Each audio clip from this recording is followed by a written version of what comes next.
हाँ जी बच्चों, good afternoon everyone.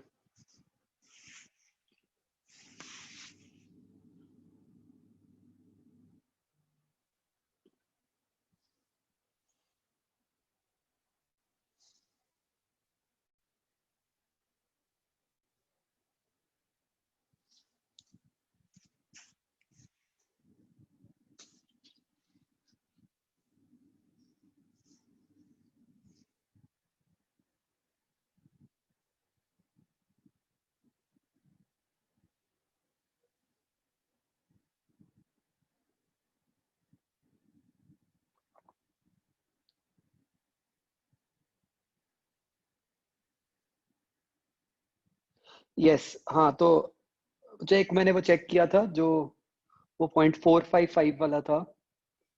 तो जो आईआईटी के एग्जाम में या मेंस में होता है, वहाँ पे वो न्यूमेरिक कीपैड दिया होता है।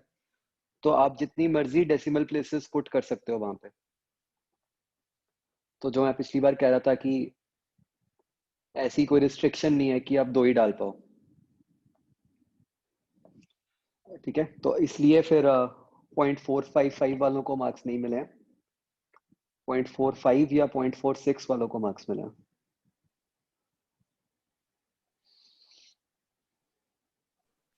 Excuse me sir. Yes. Sir मतलब एक कंसेप्ट के रिलेटेड एक जनरल डाउट था। हम्म।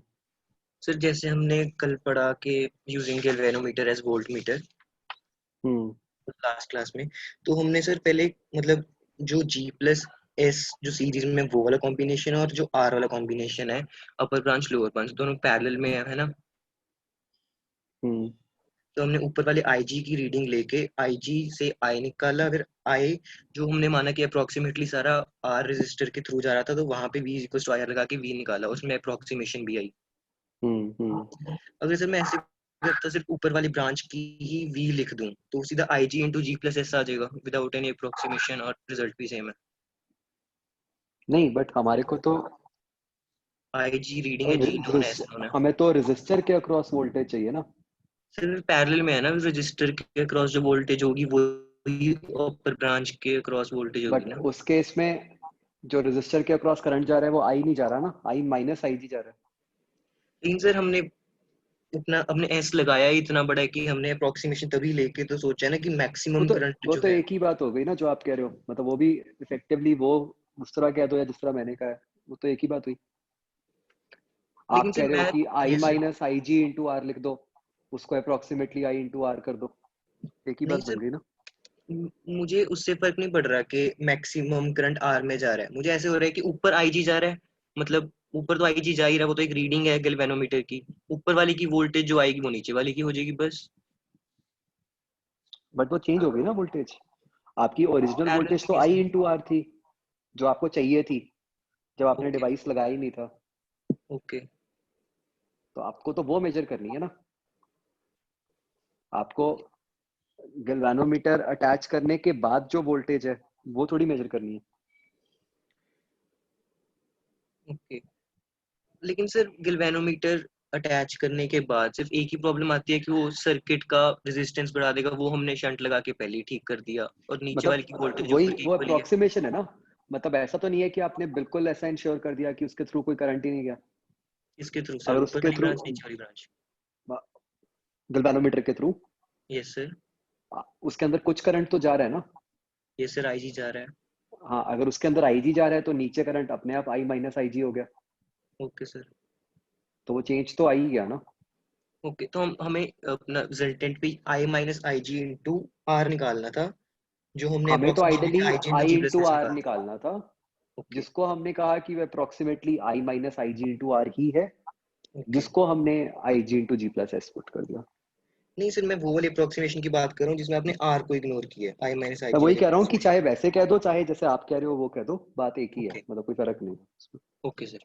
और सर एक और था कि जैसे जब हमने टॉर्क ऑन मैग्नेटिक लूप पढ़ा था, हम्म। टॉर्क मतलब लूप पे टॉर्क पड़ी थी, तब जो हम्म। हॉरिजॉन्टल साइड्स पे जो लेंथ थी, मतलब एक मिनट, ए की शायद बी थी, एक सेकंड, ए साइड थी जो, हम्म।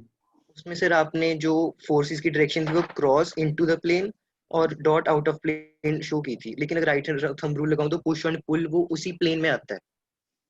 नहीं, कैसा? और सर वो IBA नहीं, IBA cos थीटा नहीं हो जाएंगी, I और B में तब एंगल है ना। नहीं था, एंगल 90 था आई और अरे बी में। खोल सकते हो सर अभी आप नोट्स, मतलब मैंने नोट्स ही खोले हुए हैं। चलो अभी जब मैं खोलूंगा तब पूछना ना, अभी मैं okay sir, no problem, thank you.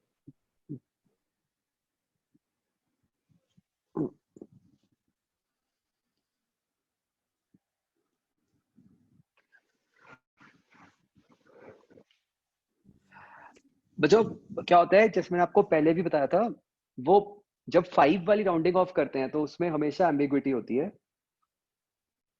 जब मतलब एंड में 5 होता है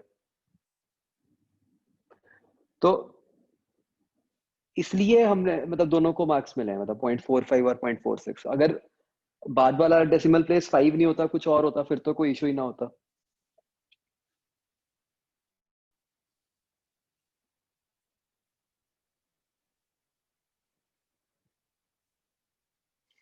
हाँ मतलब एक्चुअल एग्जाम में भी आपको दोनों केसेस में ही मार्क्स मिलेंगे।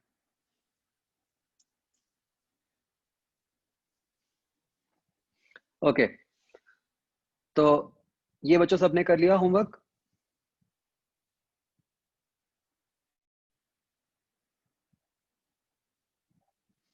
एक इसमें पूछो डाउट्स।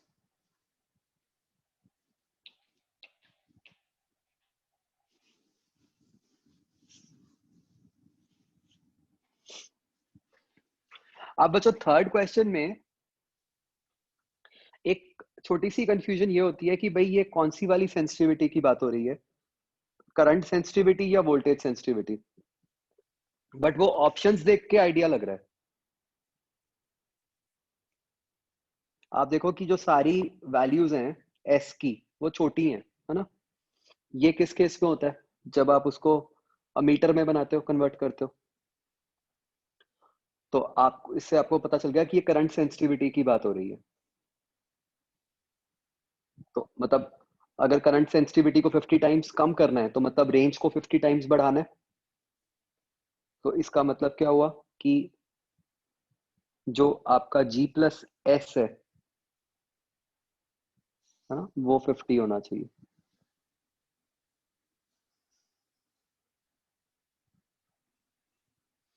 ठीक है, और कोई क्वेश्चन? तो बिल्कुल आसान थे, सीधा फॉर्मूला बेस्ड थे।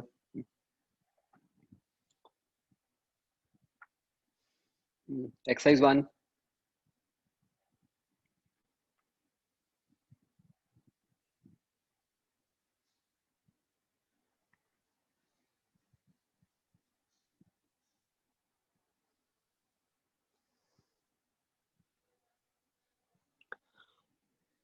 फर्स्ट क्वेश्चन, आप अमीटर को यूज कर रहे हो वोल्ट मीटर की जगह। ठीक है, तो आपको क्या करना पड़ेगा।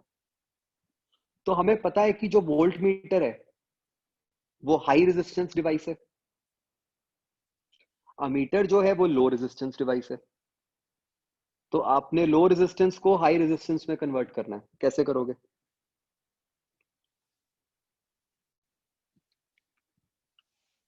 राइट, सीरीज में एक रेजिस्टेंस लगा के।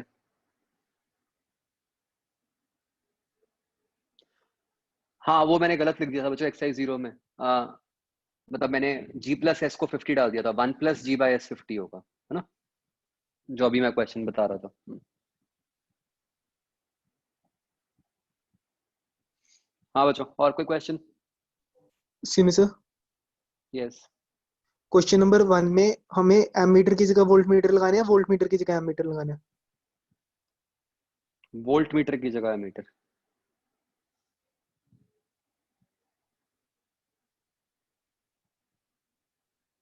मतलब आपने अमीटर को कन्वर्ट करना है वोल्ट मीटर में। वोल्ट मीटर की जगह मीटर लगाना है ना। मतलब मेजर तो अच्छा वोल्टेज ही ठीक है, करनी है। ओके सर, ठीक है सर। हाँ ओके। बच्चों इसकी थ्योरी में कोई डाउट?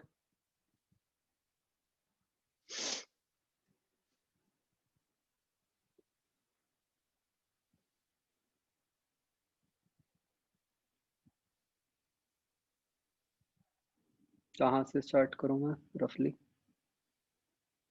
या आप लोग बता दो जो भी पेज नंबर पे डाउट है।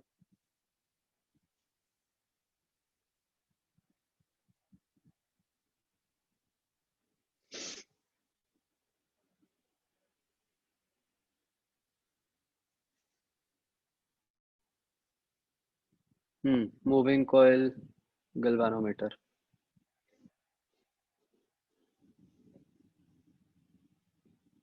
यस।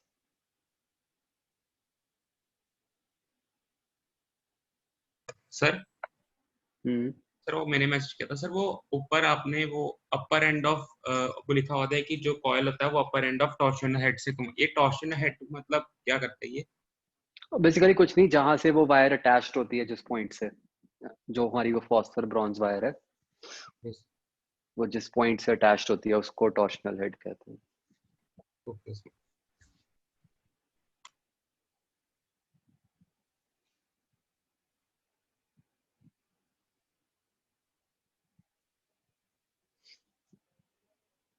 हाँ बच्चों, आगे।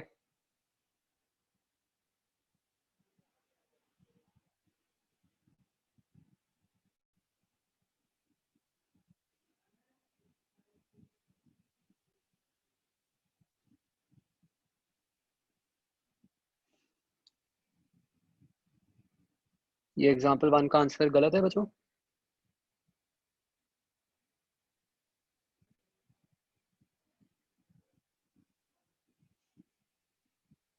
क्या आ जाता है ये?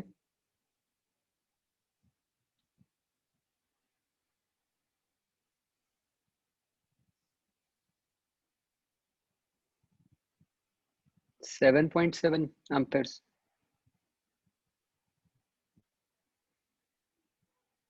या 0.007।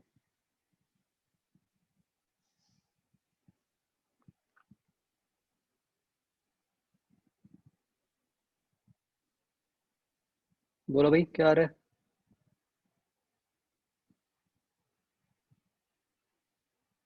सब क्या लगा रहे हैं? कोई 7.0 कर रहा है?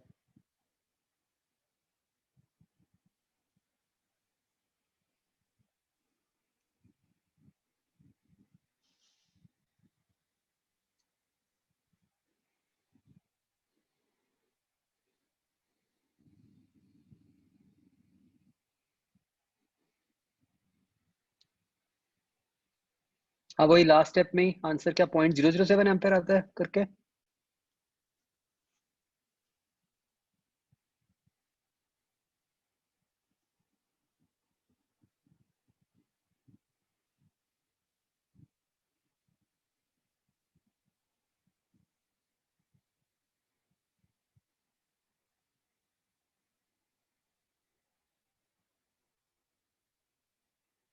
पॉइंट 007 आ रहा है।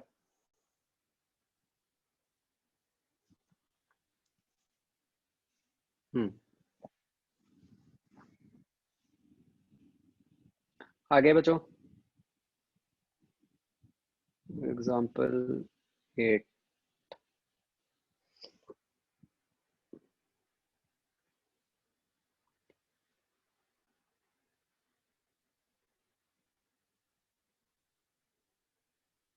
नहीं, ये 30 डिविजन्स होती हैं, ये एक साइड की होती हैं। मतलब ये इनडायरेक्टली आपको ये बता दिया कि गैल्वेनोमीटर अभी कितना मेजर कर सकता है। तो right now it can measure 20 micro ampere into 30, है ना। तो 6 × 10⁻⁴ कर सकता है, और आपने इससे 1 करवाना है। तो मतलब बेसिकली आपने इसकी जो रेंज है वो बढ़ानी है, ठीक है ना।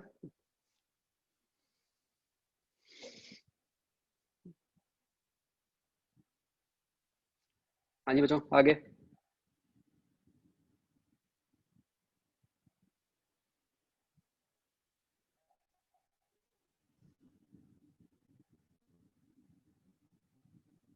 राम, आप इसी का एग्जाम्पल 3 कह रहे हो?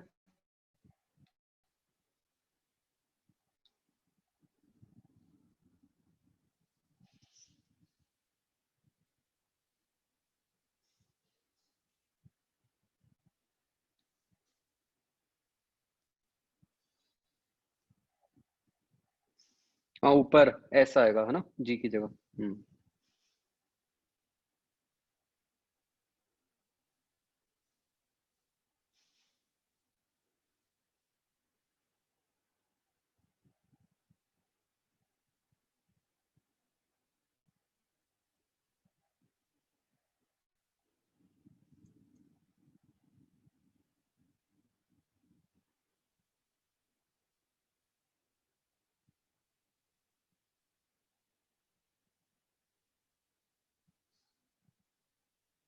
जी आगे बचो।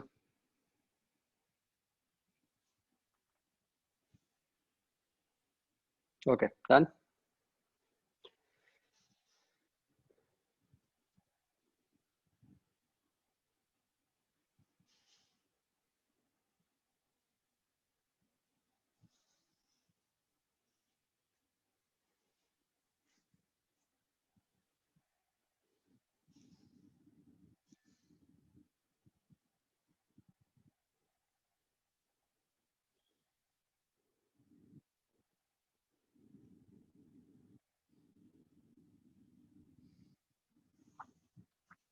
ठीक है बच्चों आगे बढ़ते हैं।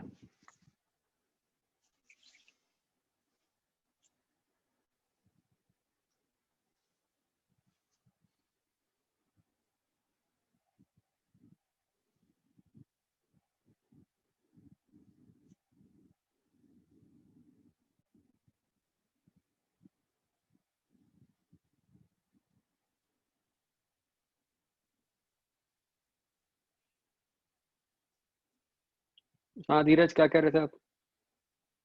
यस सर, एक मिनट 3D वाली डायग्राम दिखाना, थोड़ी ऊपर थी जो ए डायग्राम। यस सर, जो ए वाली साइड है हम्म उधर बी, मतलब बी और जो ए वाली साइड में करंट है उसमें एंगल देखना।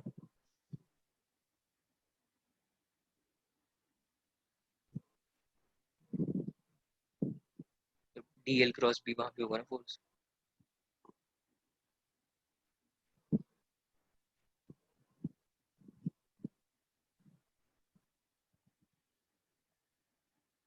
आप ये कह रहे हो कि ये जो नीचे लिखा है हमने IBA? यस सर, आई बी ए। ये IBA नहीं होगा है ना इसमें? वो जो थीटा मतलब जो भी बनेगा वहां पे वो आएगा, हाँ एक और 90 एंगल प्लस आएगा। थीटा आएगा मतलब। और सर यहाँ पे 90। हमने जो क्रॉस डॉट बनाया, अगर मैं राइट हैंड रूल भी लगाऊं, मतलब thumb towards I and fingers towards B, तो उसी प्लेन में अगर मैं राइट साइड वाली आई देखूं जिसमें आई ऊपर को जा रहा है, उसमें उसी प्लेन में उस साइड को धक्का नहीं आ रहा, जिस कारण हॉरिजॉन्टल डायरेक्शन में जो है उस साइड नहीं में कोई आई फोर्स नहीं आपका आएगी। इस प्लेन में है, आई स्लांट में इस प्लेन में है ना, आई नीचे को जा रहा है। नहीं, चलो इस साइड कर लो सर, आई नीचे को, और मतलब इस साइड से राइट साइड करो, ज्यादा कन्वीनियंट पड़ेगा सर। क्या राइट साइड क्या? राइट साइड, जिस साइड आई ऊपर को जा रहा है, राइट ए साइड पे। पीछे वाली जो साइड है। यस सर, वहां पे हम्म, आई मतलब उस साइड थंब, और टोटली एक्सट्रीम राइट वाली साइड पे बी है, हाँ तो जो हाँ पाम है वो उसी प्लेन में उस साइड को कर रहा है ना। तो पाम अंदर को पॉइंट कर रहा है ना। अंदर को कैसे, मैं तो मतलब स्क्रीन वाली साइड पे पॉइंट कर रहा है ना, आपका भी स्क्रीन हाँ वाली साइड पे पॉइंट कर रहा होगा। तो इनटू द प्लेन हो गया ना palm. Sir into the plane तो वो होगा ना, जैसे अगर इनटू द पाम प्लेन जैसे, पॉइंट किधर को कर रहा है आपको ये देखना है, किस तरफ को पॉइंट कर रहा है पाम। सर उसी प्लेन में, मतलब उसी, पाम फिर तो तो सर उसी प्लेन में होगा। ये मत देखो कि पाम किस प्लेन में है, ये देखो पॉइंट किस तरफ को कर रहा है। मेरे हिसाब से हम दोनों का into the plane different meaning sound कर रहा है, कि मतलब मेरा आपका इनटू का, मेरा इनटू का प्लेन ये तो कह रहा है कि जो ना, जो ये क्या है फ्रेम है उसके परपेंडिकुलर तो नहीं है ना फोर्स।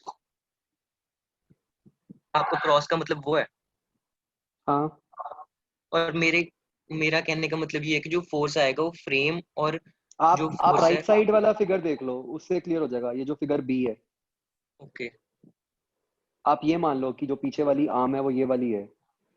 राइट। तो करंट आप जो थंब है इसके लॉन्ग रखो, फिंगर्स टुवर्ड्स राइट रखो। यस सर, तो किधर वो को कर रहा है वाई वो? जेड प्लेन को एंटर कर रहा है मेरा पाम। हाँ यस। फिर सर वो उसी प्लेन में हो गया ना, जिस किस प्लेन प्लेन में में? वो पड़ा है, फ्रेम पड़ा है। मतलब आप ये कहना फ्रेम चाहते हो कि वाइजेड वो, प्लेन में थोड़ी है। सर आई मीन टू से कि जो ए वाली साइड है ना, मतलब ए वाली साइड एक लाइन है, उसके परपेंडिकुलर फोर्स आएगा, मतलब उधर को। अंदर को आएगा ना इनटू द प्लेन। सर मेरा राइट हैंड खराब है फिर। आप आई थिंक आप ना कंफ्यूज कर रहे हो। ये जो हमने फ्रेम बनाया हुआ है ये यस किस सर, प्लेन में है, इसको क्लियर करो पहले। सर उसका बेस एक्स वाई प्लेन में और जो वो छत वाली साइड पे स्लांट लगी हुई है वो जेड एक्स प्लेन में। हाँ, ओके फिर तो जो जो पीछे वाली आर्म है, जो ए वाली यस सर, साइड है, वो किस प्लेन में है? जेड और वाई। वाईजेड प्लेन में है।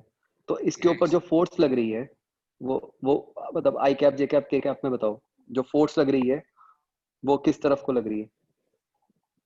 एक तो मतलब माइनस एक्स में लगेगी उस साइड। हाँ, -x में लगेगी, यस। फिर सर वही तो कह रहा हूँ मतलब मेरे क्रॉस में ये समझ रहा -x था कि यस इनटू द प्लेन ही हुआ ना इस फिगर के हिसाब से। कि मैं फ्रेम के रिस्पेक्ट में कह रहा था। हाँ, आप फ्रेम के रिस्पेक्ट करोगे, मैं तो जो हमने एक्स वाई कोऑर्डिनेट सिस्टम लिया है फिगर या के जो हमारा रिस्पेक्ट प्लेन है ओके। उसके हिसाब से। तभी सर मुझे आया था कि अगर फ्रेम के रिस्पेक्ट में क्रॉस और डॉट देखूंगा तो फिर हॉरिजॉन्टल डायरेक्शन में घूमना चाहिए, लेकिन वो नहीं घूमता है, घूमता है। फ्रेम के डायरेक्शन में नहीं हम क्रॉस दे रहे, हम मतलब जो हमने एक्स वाई जेड प्लेन लिया हुआ है उसके हिसाब से देख रहे हैं।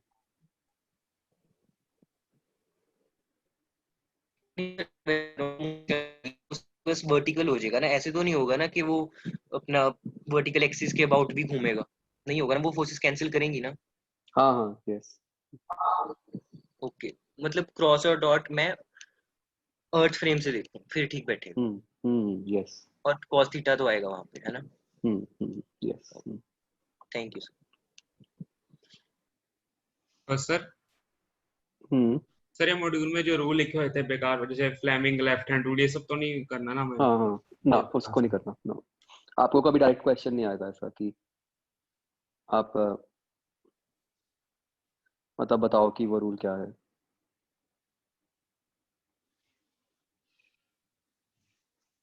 ओके, तो बच्चों हम स्टार्ट करने लगे हैं next chapter. This is magnetic properties, chapter का नाम है। मतलब चैप्टर का नाम है मैग्नेटिक प्रॉपर्टीज ऑफ मैटर।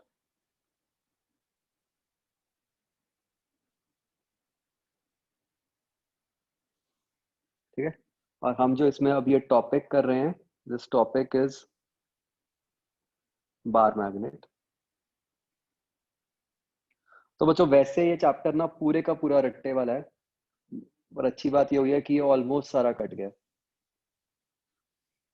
मतलब जितना है वो हमारा मोस्ट लाइकली आज वाली क्लास में ही खत्म हो जाएगा।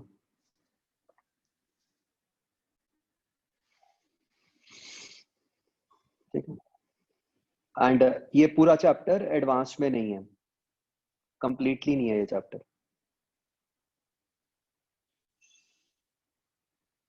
हाँ यस, तो आज ही सारा होमवर्क मिल जाएगा।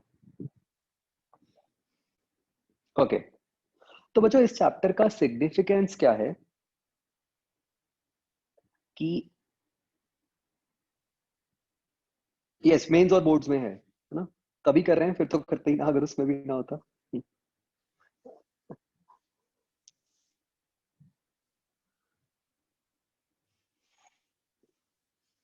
तो इस चैप्टर का बच्चों सिग्निफिकेंस क्या है कि हमने अभी पिछले चैप्टर में ये देखा कि करंट कैरिंग वायर जो है वो मैग्नेटिक प्रॉपर्टीज शो भी करती है और उसके ऊपर मैग्नेटिक फील्ड का इफेक्ट भी होता है, उसके कारण फोर्स भी लगती है, राइट।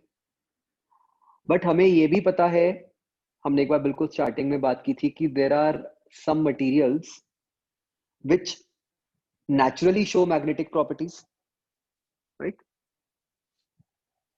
तो बेसिकली मैग्नेटिज्म एक ऐसी प्रॉपर्टी है जो कि कुछ नेचुरली अकरिंग मटेरियल्स भी शो करते हैं एंड जो कि हम आर्टिफिशियली भी क्रिएट कर सकते हैं with the help of moving charges.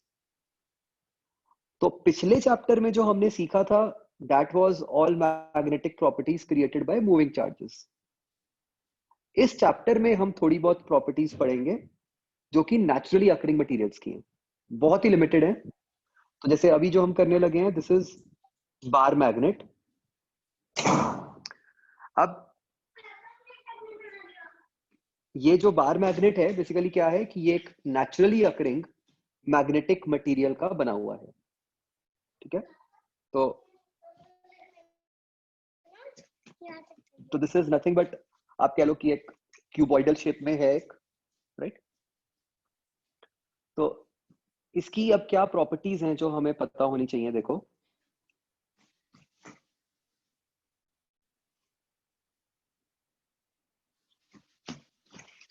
आप बच्चे इस तरह से फिगर बना लो बार मैग्नेट।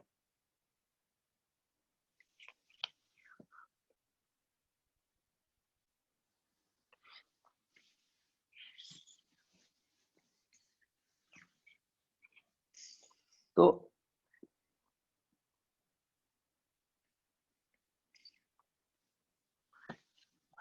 बच्चों सबसे पहले तो ये समझो कि बार मैग्नेट होता क्या है। Basically it is a magnetic dipole.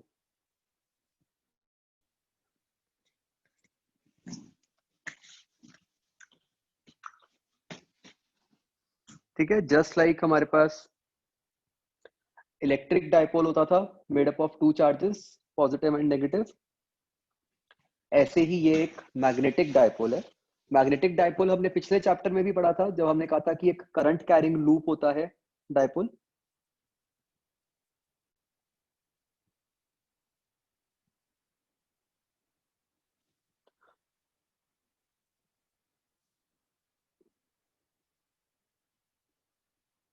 But ये एक नेचुरली अकरिंग डायपोल है, ठीक है। मतलब एक नेचुरल मटेरियल का हमने डायपोल बनाया हुआ है।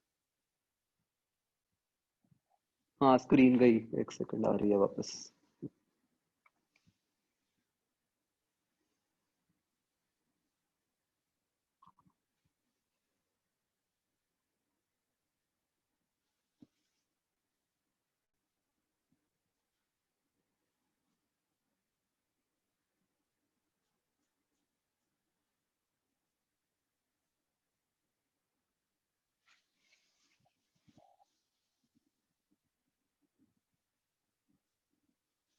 So this is a magnetic dipole.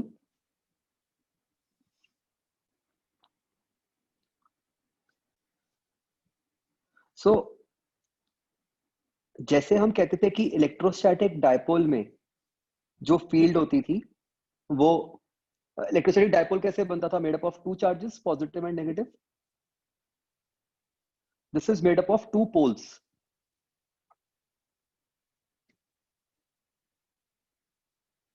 जिनको हम पॉजिटिव नेगेटिव कहने की जगह नॉर्थ साउथ कह देते हैं, ठीक है। तो this north south has got nothing to do with कि असली में नॉर्थ और असली में साउथ क्या होता है, ठीक है। ये जस्ट एक कन्वेंशन है। मीनिंग उसका फिर वही है कि इन दोनों पोल्स की प्रॉपर्टीज एग्जैक्टली ऑपोजिट हैं। जस्ट लाइक हम चार्जेस में कहते थे कि पॉजिटिव चार्जेस और नेगेटिव चार्जेस की प्रॉपर्टीज ऑपोजिट हैं, ठीक है। ये आपको आगे समझ आ जाएगा कि हमने इस केस में बाई चांस इसका नाम नॉर्थ साउथ क्यों बोल दिया, ठीक है। तो फिजिकल सिग्निफिकेंस ऑफ पोल्स यही है कि इनका बिहेवियर एक दूसरे से ऑपोजिट है। कि वही चीज कि जैसे हम वहां पे कहते थे कि like charges repel unlike charges attract, यहाँ पे हम कहते हैं कि like poles repel unlike poles attract, ठीक है।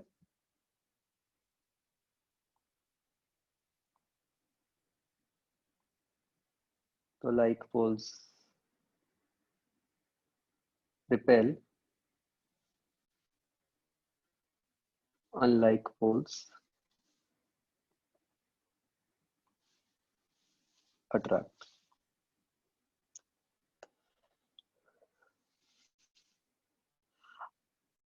अब बच्चों इन पोल्स की एक खासियत ये होती है, इस पॉइंट को एक ध्यान से समझना, कि पोल कोई एक वेल डिफाइंड पॉइंट नहीं होता जिसको मैं कह सकूं कि हाँ भाई ये वाला पॉइंट नॉर्थ पोल है और ये वाला पॉइंट साउथ पोल है, ठीक है। पोल एक रीजन होता है, जैसे आप देख सकते हो कि फिगर में भी दिखाया हुआ है कि एक हाफ को हम कह देते हैं नॉर्थ पोल और दूसरे हाफ को हम कह देते हैं साउथ पोल। तो पोल कोई पर्टिकुलर पॉइंट नहीं होता,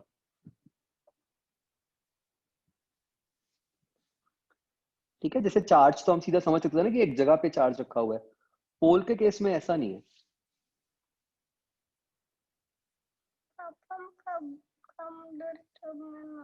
तो pole is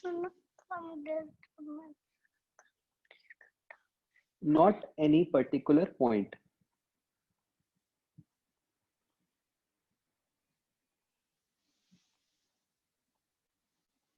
it is a reason,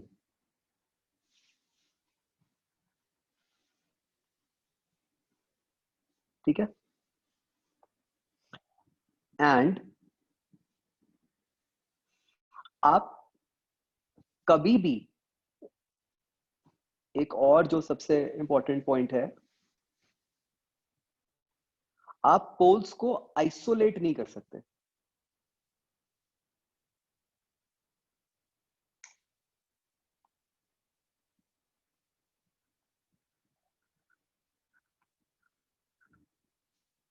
मतलब every magnet will always have both the poles in it.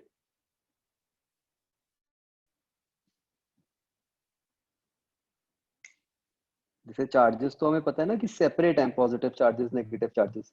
आप इंडिविजुअली सिर्फ पॉजिटिव चार्जेस रख सकते हो या सिर्फ नेगेटिव चार्जेस रख सकते हो। तो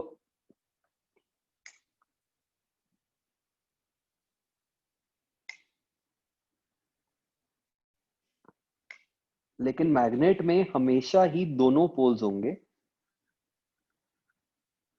ठीक है।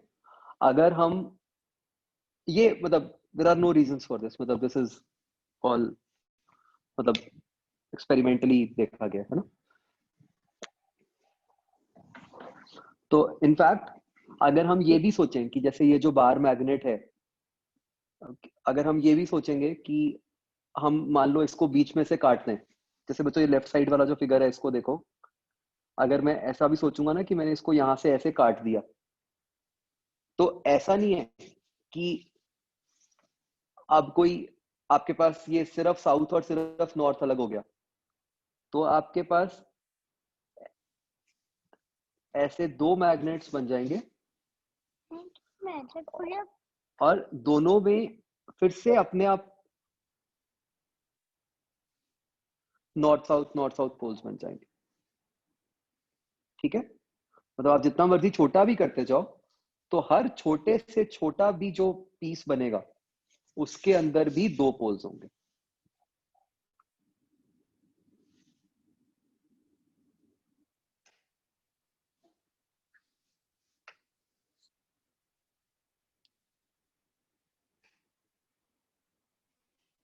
ऑल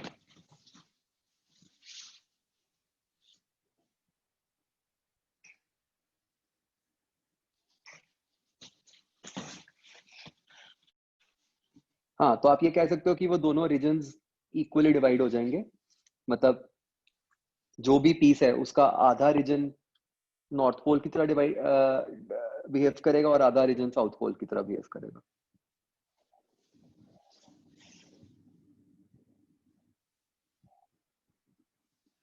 माने ये सेम क्वेश्चन तो आप चार्जेस के लिए भी पूछ सकते हो। चार्जेस में ऐसा क्या होता है कि लाइक चार्जेस क्यों रिपेल करते हैं और अनलाइक चार्जेस क्यों अट्रैक्ट करते हैं? उसका कोई आंसर है?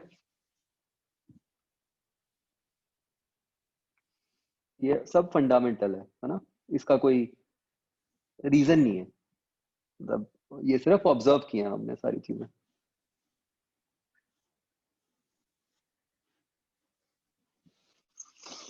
ठीक है, तो ये मतलब हम नेचुरली अकरिंग मैग्नेट्स की बात कर रहे हैं, तो इसमें तो जो है सो है। कुछ तरीके होते हैं जिसकी हेल्प से हम मैग्नेटिक स्ट्रेंथ को बढ़ा भी सकते हैं, कम भी कर सकते हैं, but that is not required.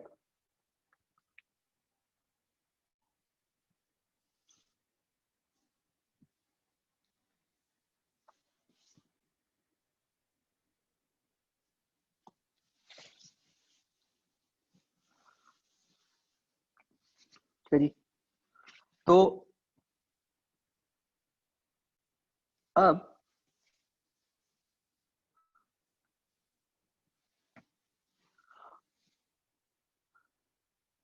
जैसे हम डायपोल मोमेंट लिखते थे, ऐसे ही हम यहाँ मैग्नेटिक मोमेंट बोल देते हैं, एक ही बात है।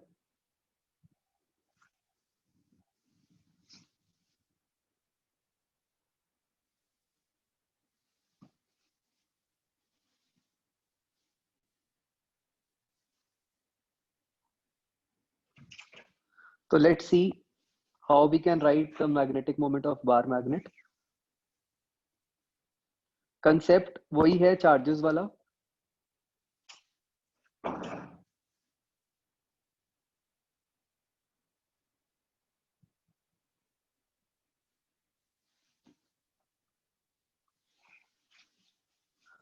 तो बच्चों क्या करते हैं हम, जैसे वैसे तो मैंने आपको बताया था कि आधा रीजन नॉर्थ पोल होता है और आधा रीजन साउथ पोल होता है।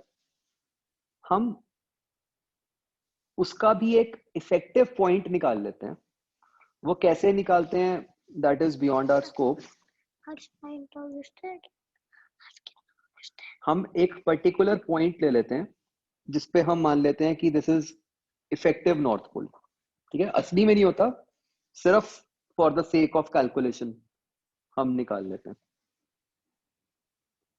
ऐसे ही हम एक पॉइंट नीचे मान लेते हैं जिसको हम कह देते हैं कि ये हमारा इफेक्टिव साउथ पोल है। आप कह सकते हो कि जैसे सेंटर ऑफ मास होता है ना, एक तरह से ये हमने इफेक्टिव, जैसे सेंटर ऑफ मास का क्या मतलब था कि कहाँ पे सारा मास कंसंट्रेटेड है। ये एक तरह से ऐसा पॉइंट हो गया जहाँ पे सारे का सारा नॉर्थ पोल कंसंट्रेटेड है इन अ वे। ठीक है, तो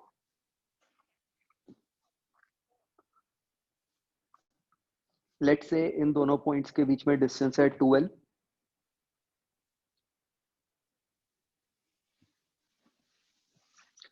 तो इस केस में बच्चों जो हम मैग्नेटिक मोमेंट लिखते हैं, जैसे चार्जेस के केस में हम डायपोल मोमेंट कैसे लिखते थे, चार्ज मल्टीप्लाइड बाय लेंथ, है ना, मतलब सेपरेशन।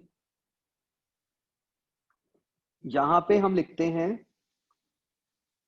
एक टर्म आती है small m multiplied by 2m, और ये जो टर्म स्मॉल m है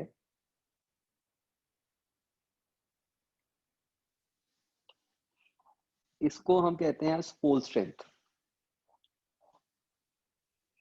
ठीक है, ये आप कोई किसी तरह से निकाल नहीं सकते सीधा, मतलब ये आपको गिवन ही होगी हमेशा कि भाई पोल स्ट्रेंथ इतनी है।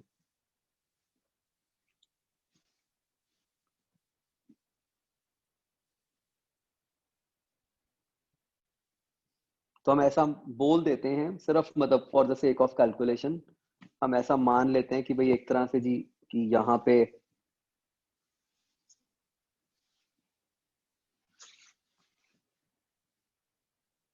प्लस m पड़ा है, यहाँ पे माइनस m पड़ा है। ठीक है,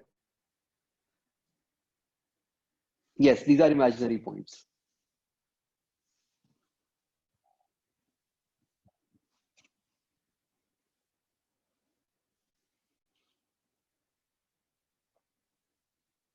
ठीक है, मतलब ये हमने बनाई इसलिए है ताकि हम इसको इलेक्ट्रोस्टैटिक्स जैसा दिखा दें कि भाई वहां Q इंटू 2L कह देते थे, यहाँ पे M इंटू 2L कह देंगे। और ये जो मैग्नेटिक मोमेंट है इसकी जो डायरेक्शन होती है, जैसे वहां भी माइनस Q से प्लस Q थी, तो यहाँ भी बन जाएगी minus M two plus M और साउथ टू नॉर्थ।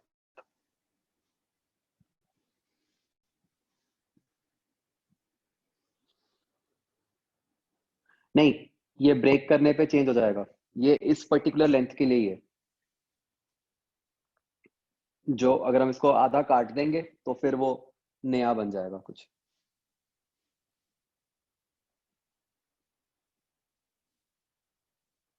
आप ऐसा कह लो कि इन पॉइंट्स की जो मैग्नेटिक स्ट्रेंथ है वो सबसे ज्यादा है।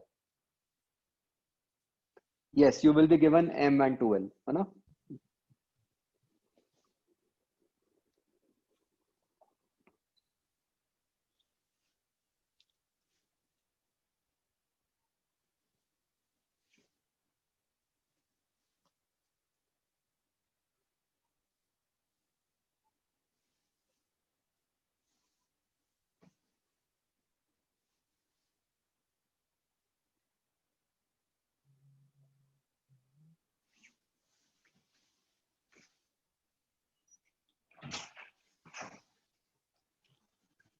तो बच्चों मतलब वैसे तो हमें कभी कैलकुलेशन भी नहीं करनी पड़ती। The only reason why we are doing this is, मतलब हमें जो कंसेप्ट समझना है वो ये है कि अगर हम एक बार मैग्नेट को ब्रेक करते हैं,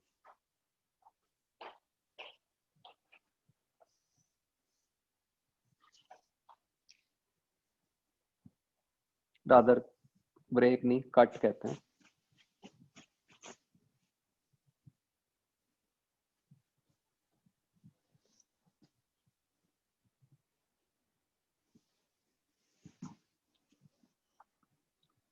तो so there are two ways जिससे कि आप एक बार मैग्नेट को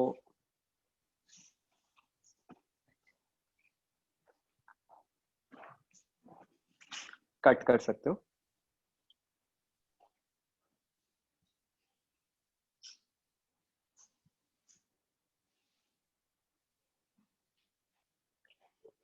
एक केस में आप इसको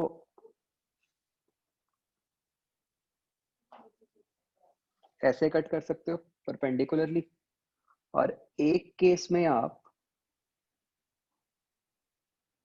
इसको अलोंग द लेंथ कट कर सकते हो। ठीक है?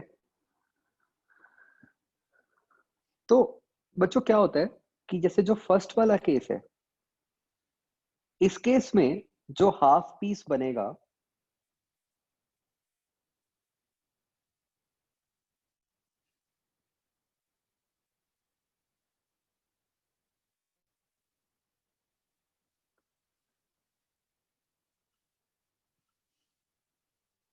उसके लिए जो M है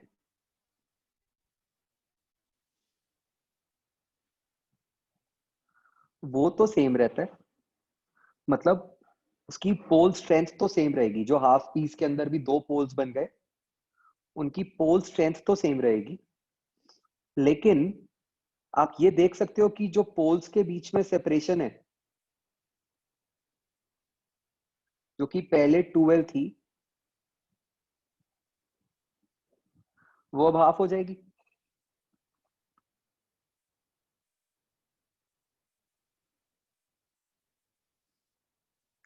क्या ये समझ आया बच्चों? मतलब M सेम तो नहीं समझ सकते।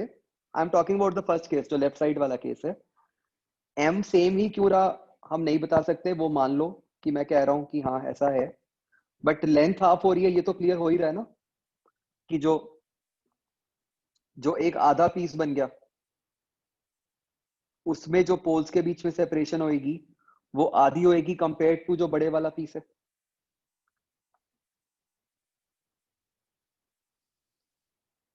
ठीक है? तो इस कारण से जो मैग्नेटिक मोमेंट है वो कितनी हो गई? हाफ हो गई। तो हमें जो कंसेप्ट समझना था, मैं ये सारा कुछ लेफ्ट साइड वाले का लिख रहा हूं, तो हमें जो कंसेप्ट समझना था वो ये था कि अगर आप एक बार मैग्नेट को बीच में से काट देते हो तो आपके पास जो नया पीस बनता है उसकी मैग्नेटिक मोमेंट हाफ होती है। और उसका रीजन क्या है, मतलब क्यों है कि M सेम रहता है बट जो सेपरेशन है वो हाफ हो जाती है। Diagonally cutting goes beyond our scope, आप बता नहीं सकते।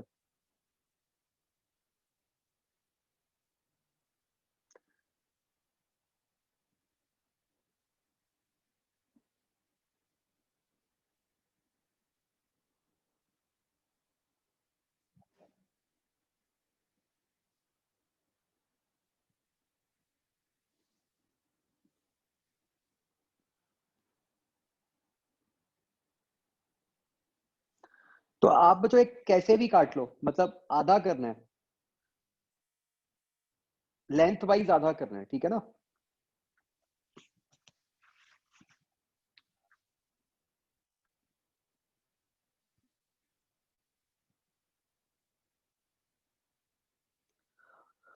मतलब आपने बार मैग्नेट के जो ओरिजिनल बार मैग्नेट था उसके जो पोल्स थे उनके बीच में जो सेपरेशन थी, और अब अगर आपने उसकी आधी लेंथ का बार मैग्नेट ले लिया और उसके जो पोल्स में सेपरेशन होएगी वो उसकी हाफ हो जाएगी ना।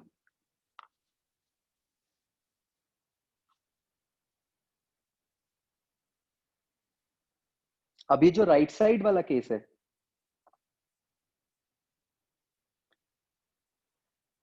इसमें जब हम हाफ पीस लेंगे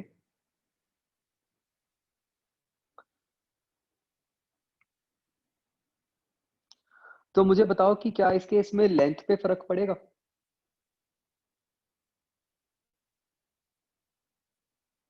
नहीं, है ना। अब जो लेंथ है वो तो सेम रहेगी,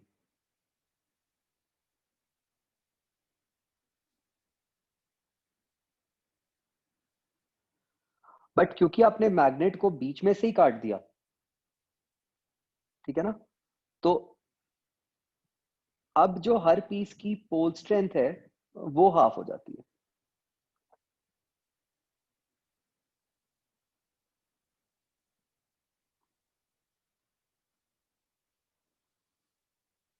तो अगेन यहां पे भी मैग्नेटिक मोमेंट हाफ हो गई, बट रीजन डिफरेंट है, ठीक है।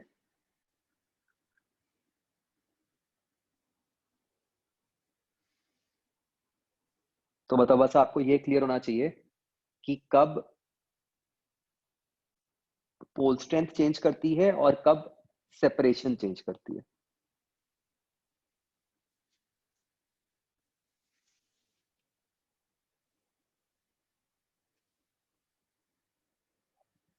हाँ, इसमें कोई आपको ऐसे स्पेशल केसेस नहीं आ सकते कि भाई डायगनली काट दिया या 30 डिग्री के एंगल पे काट दिया, वो नहीं हम निकाल सकते। हम ये सिंपल केसेस ही निकाल सकते हैं।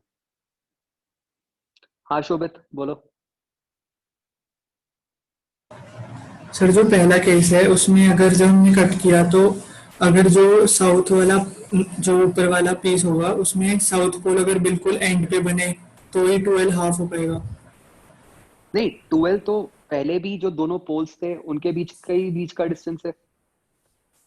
पोल्स बिल्कुल एंड्स पे तो नहीं है। हाँ, उसमें भी नहीं है एंड में। आप हाँ ऐसे तो मान लो जैसे कि आप ऐसे मान लो कि जो फर्स्ट ऊपर वाला फिगर है उसमें जो 12 है वो जो बार मैग्नेट की टोटल लेंथ है, लेट से उसका 80% है।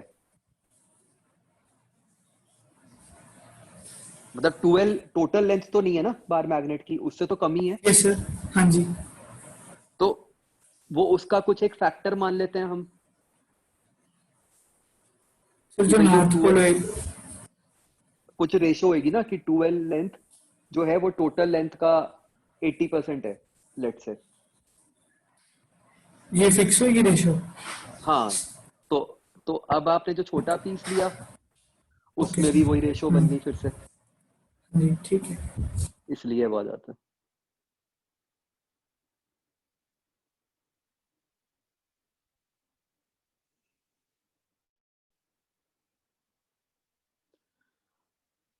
तो यस, पोल्स बच्चों तभी मतलब पोल स्ट्रेंथ तभी हाफ होती है जब आप अलोंग द लेंथ काटते हो।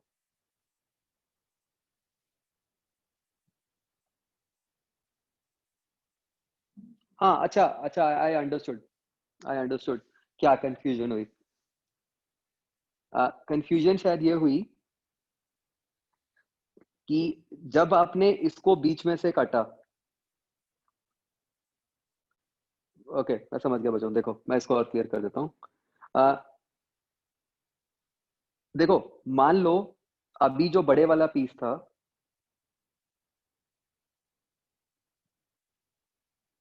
इसके अंदर ऐसे थे प्लस एम माइनस एम,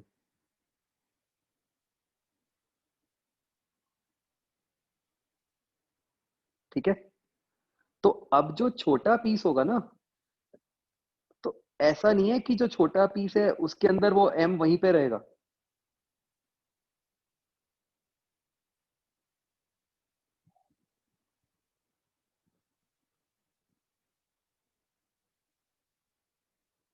छोटे पीस के हिसाब से उसमें m और -m जो है वो अलग पोजीशंस पे बन जाएंगे,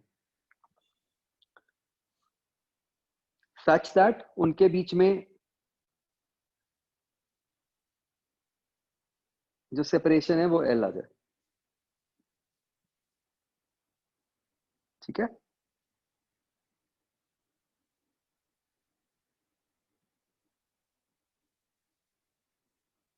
अब क्लियर हो गया कंसेप्ट बिल्कुल?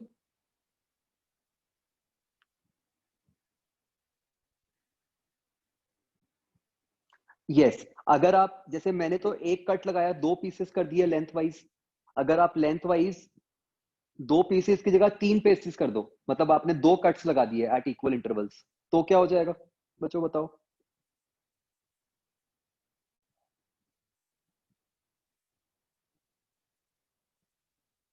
तो मतलब अगर तो आपने हॉरिजॉन्टली 3 पीसेस कर दिए, मतलब फर्स्ट पार्ट के करस्पॉन्डिंग 3 पीसेस कर दिए, तो लेंथ 1/3 हो जाएगी।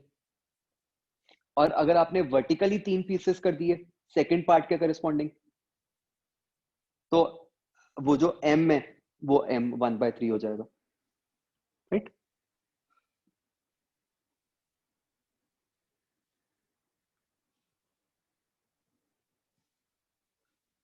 ठीक है जी। नहीं मैंने कहा कि 3 इक्वल पीसेस कर दिए तो। हाँ गितेश कुछ कह रहे हो? सर पोल्स हमेशा लेंथ के लॉन्ग होंगे, यस पोल्स हमेशा लेंथ के लॉन्ग होंगे। मतलब विड्थ के लॉन्ग नहीं हो सकते जैसे रेक्टेंगल में।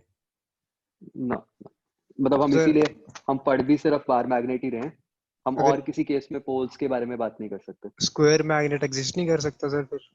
नहीं करता है, मतलब उस केस में पोल्स के बारे में मतलब हम नहीं कमेंट कर पाएंगे, मुश्किल हो जाता है। ओके। हो तो हर शेप का सकता है मैग्नेट, ऐसे तो अभी हमने पढ़ा था ना वो गैल्वेनोमीटर में हॉर्स शू मैग्नेट भी होता है और सारा कुछ। तो उस केस में मतलब ये इतना सिंपल नहीं रहता, कॉम्प्लेक्स हो जाता है काम पोल्स वाला। हमने तो मतलब सिंपलेस्ट केस की मैग्नेटिक मोमेंट निकालनी सीखी है।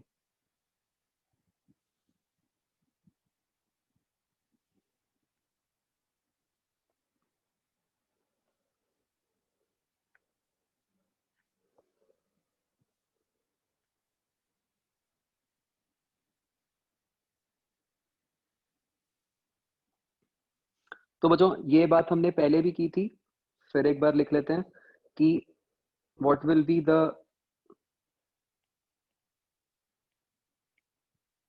Magnetic field due to bar magnet. ये अब हमारे को निकालनी इसलिए आसान है क्योंकि हमें ऑलरेडी पता है कि अब ये बार मैग्नेट है क्या, एक डायपोल है।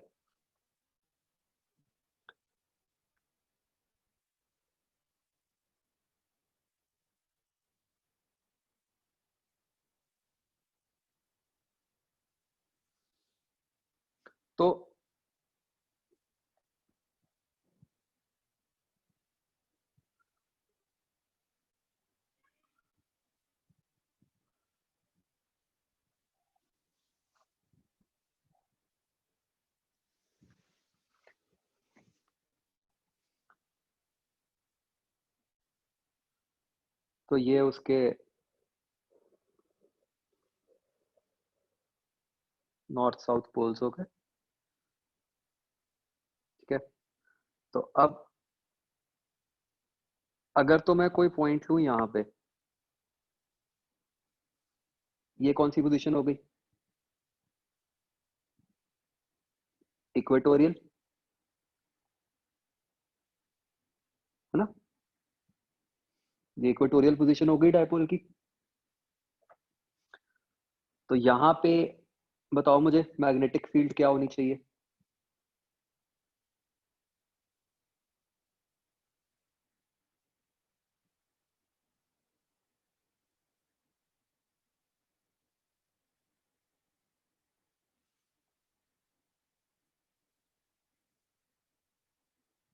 माइनस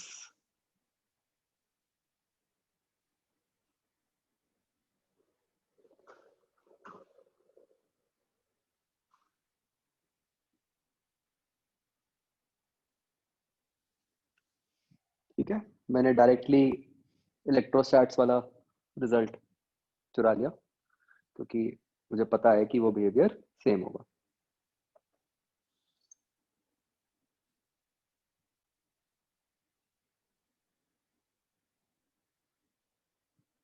एंड अगर मैं कोई पॉइंट इसकी एक्सिस पे लूंगा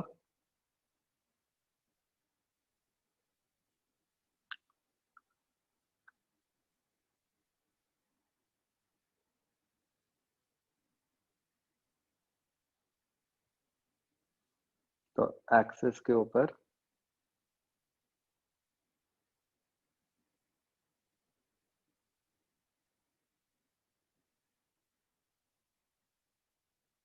two times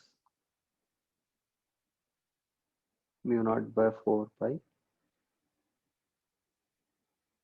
M vector by cube.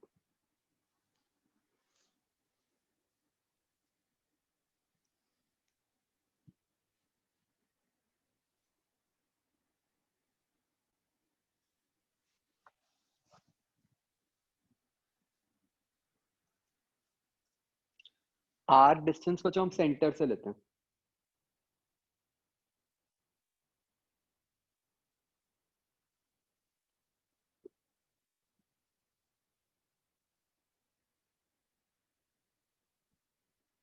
Right? तो मतलब बार मैग्नेट की सिग्निफिकेंस ये है कि this is a simple case of a dipole.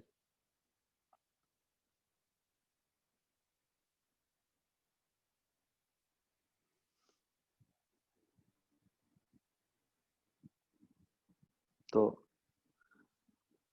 Similarly जो इसकी पोटेंशियल एनर्जी भी होगी वो भी वही हम लिख सकते हैं जो हमने अभी पिछले दिनों लिखी थी।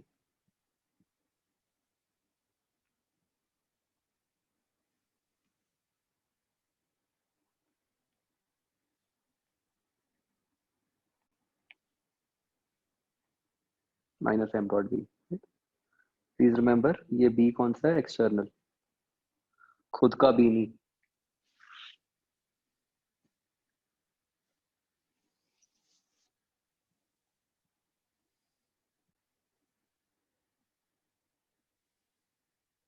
ठीक है जी।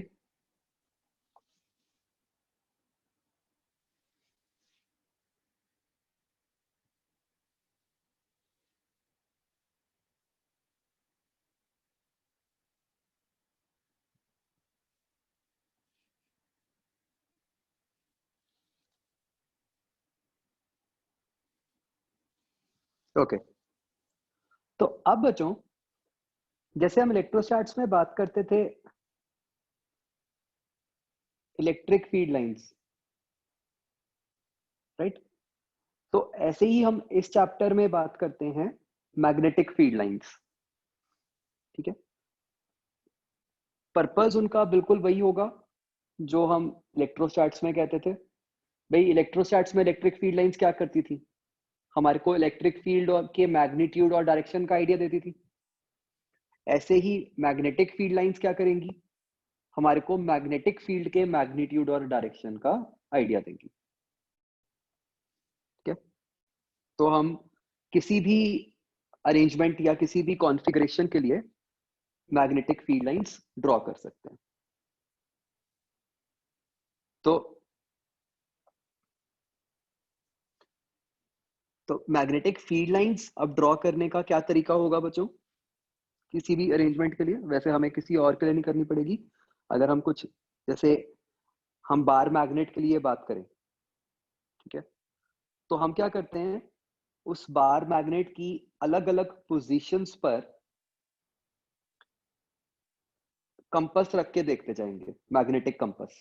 ठीक है, हम मान लेते हैं कि हमें ये पता है कि भाई मैग्नेटिक कंपास का काम क्या होता है कि वो मैग्नेटिक फील्ड की डायरेक्शन में पॉइंट करती है।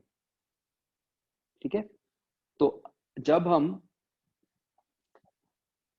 एक बार मैग्नेट की अलग अलग पोजीशंस पर एक कंपास रखते हैं तो उस कंपास से हमें आइडिया लग जाता है कि कहाँ कहाँ पे कितनी फील्ड होगी।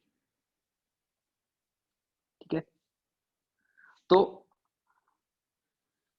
ये जैसे एक तरह से एक मतलब इलस्ट्रेशन है कि भी हम कैसे निकालते हैं।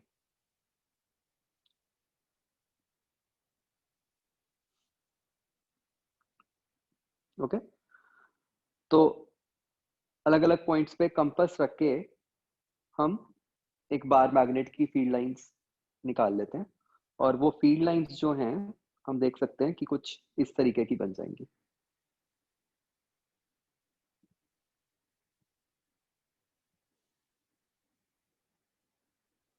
आपने ये नीचे वाला फिगर ड्रॉ करना है, तो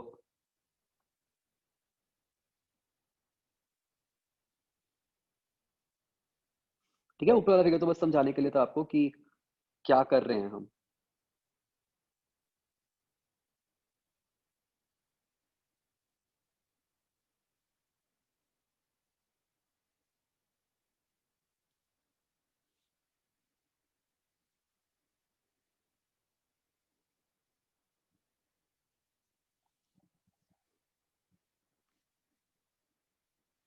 आप बच्चों इस फिगर से ये वेरीफाई भी कर सकते हो कि जैसे अगर मैं कोई एक्सियल पॉइंट लेता हूँ, राइट, तो इस एक्सियल पॉइंट पे आप देख सकते हो कि जो फील्ड लाइंस हैं वो ऐसे हैं, है ना, ऑपोजिट टू डायपोल मोमेंट।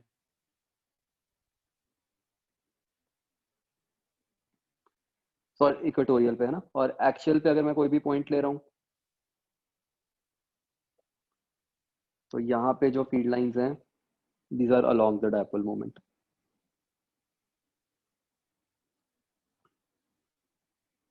ये शायद आपने जूनियर क्लासेस में एक्सपेरिमेंट भी किया हो स्कूल में, वो आयरन फिलिंग्स लेके उसके नीचे बार मैग्नेट रख के, है ना।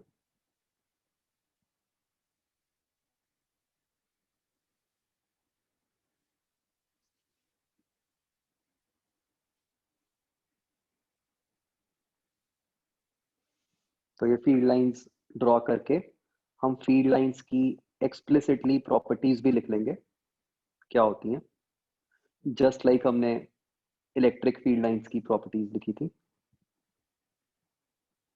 First of all field lines होती क्या हैं?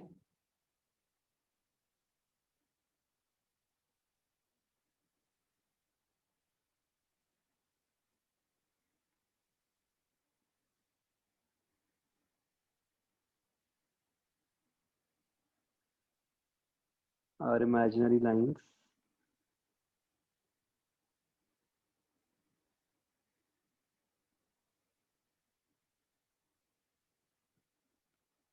to describe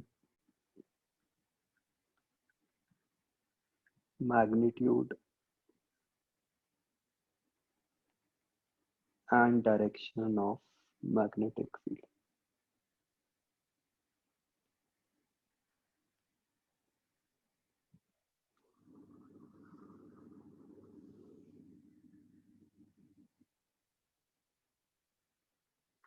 हाँ जशन, बिल्कुल सही कहा आपने। और ये बच्चों, आप में से बाकी लोगों ने भी ऑब्जर्व किया होगा पक्का कि ये फील्ड लाइंस बिल्कुल वैसी हैं जैसी हमने सोलेनॉइड के लिए बनाई थी, इजंट इट। मैंने आपको एक सोलेनॉइड का भी एक फिगर दिखाया था, उसमें भी बिल्कुल वैसी ही फील्ड लाइंस थी।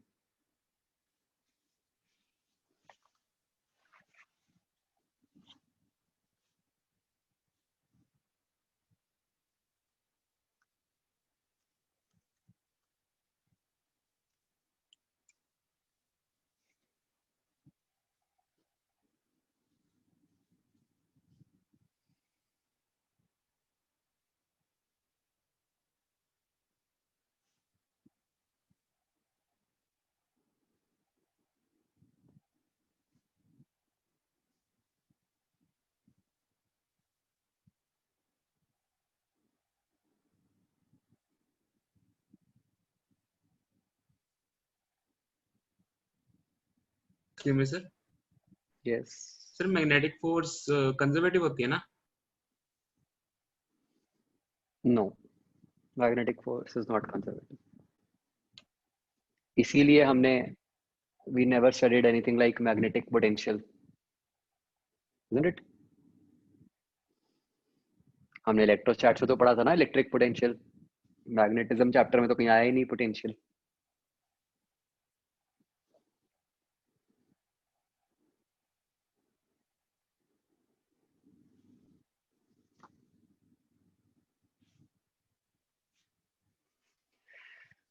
ओके, तो देखो जो इनकी प्रॉपर्टीज क्या हैं, और जो सबसे डिफरेंट प्रॉपर्टी है इलेक्ट्रिक फील्ड लाइंस के कंपैरिजन में, हम इलेक्ट्रिक फील्ड लाइंस में तो सीधा ये बोल देते थे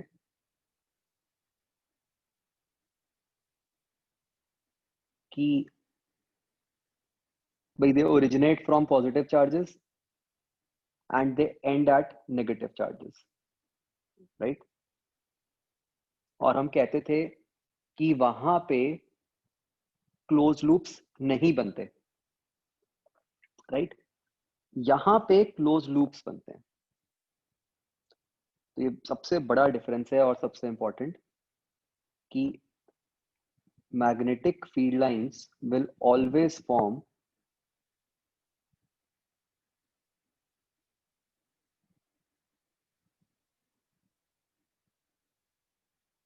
closed loops, ठीक है। तो इनकी मतलब ये कैसी होती हैं, देखो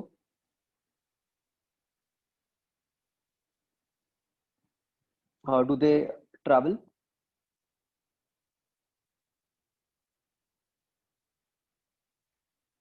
They go from north to south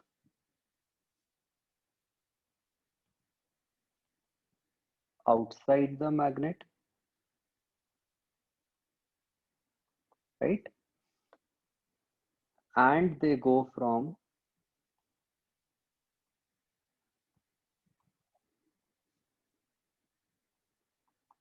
south to north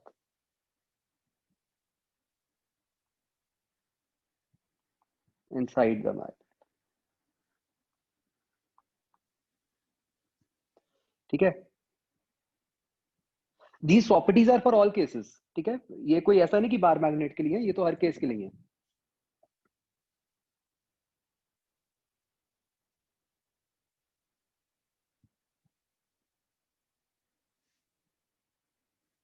तो अगर रीजन कुछ नहीं है, ऑब्जर्वेशन है कि ऐसा है। तो ये बच्चों मतलब ये इंपॉर्टेंट इसलिए हो गया क्योंकि आपको कंफ्यूज किया जाएगा। मतलब आप जल्दबाजी में, मतलब अगर सिर्फ ऐसा लिखा हो कि field lines go from north to south, है ना, तो वो गलत हो जाएगा। तो ध्यान रखना है कि भाई आउटसाइड द मैग्नेट अलग बिहेवियर है, इनसाइड द मैग्नेट अलग बिहेवियर है। और बताओ किस केस में ऐसा होता था कि आउटसाइड कुछ अलग बिहेवियर है, इनसाइड कुछ अलग बिहेवियर है? वहां पे भी मैंने कहा था कि बहुत ध्यान रखना है।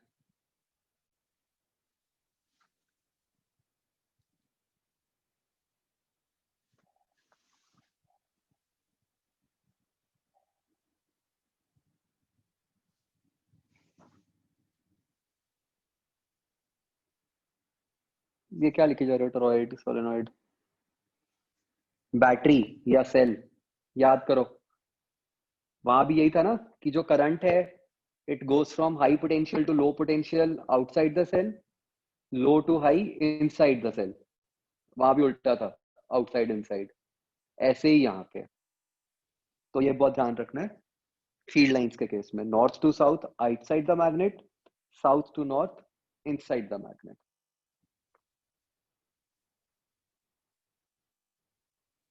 ठीक है। बाकी तो वही स्टैंडर्ड कि दे कैन नॉट इंटरसेक्ट,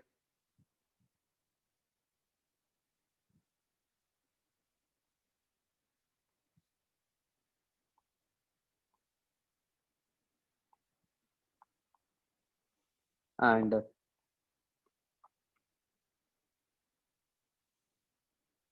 जहां पे डेंसिटी ज्यादा है मतलब मैग्नीट्यूड ज्यादा है।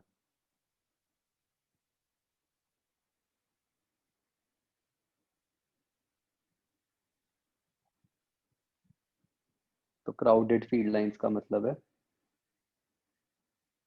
ज्यादा magnitude.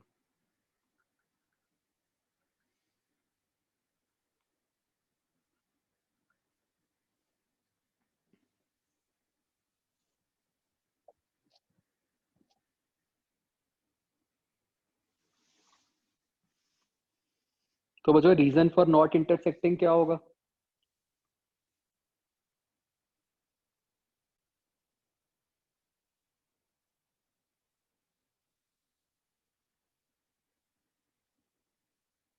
Why can't they intersect? वही चीज, दो डायरेक्शंस बन जाएंगी है ना उस पॉइंट ऑफ इंटरसेक्शन पे।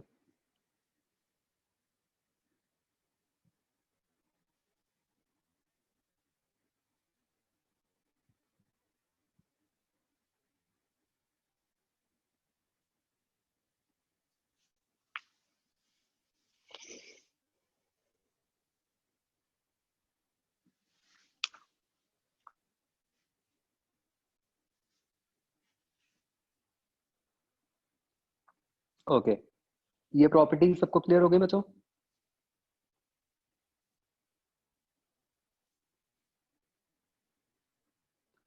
बिल्कुल सिंपल सी हैं, कुछ खास नहीं है, बस एक मेजर डिफरेंशिएटिंग फैक्टर आ रहा है क्लोज लूप्स के कारण ना।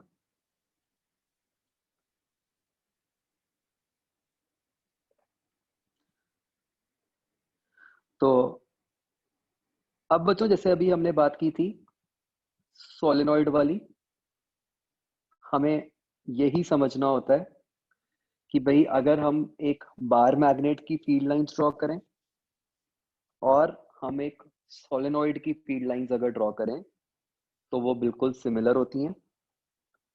तो मतलब आप एक तरह से ये कह सकते हो कि सोलेनॉइड हमने आर्टिफिशियली बनाया है एक मैग्नेट को, है ना, बार मैग्नेट ओरिजिनल है। तो मतलब इन दोनों का बिहेवियर, मैग्नेटिक बिहेवियर बिल्कुल सेम होगा। तो मतलब जो मैग्नेटिक बिहेवियर एक बार मैग्नेट का होता है, एग्जैक्टली वही मैग्नेटिक बिहेवियर एक सोलेनॉइड का होता है।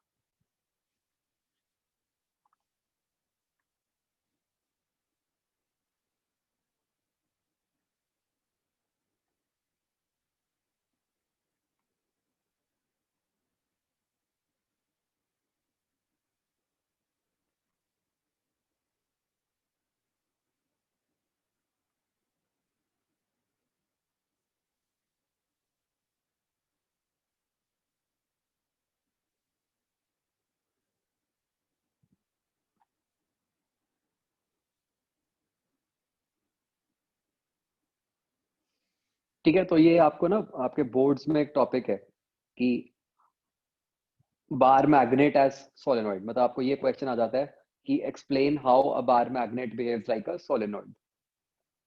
तो आपने क्या करना है, बस दोनों की फील्ड लाइंस ड्रॉ कर देनी है और आपने कह देना है कि भी दोनों की फील्ड लाइन सिमिलर है, इसलिए दोनों का बिहेवियर सिमिलर है, बस।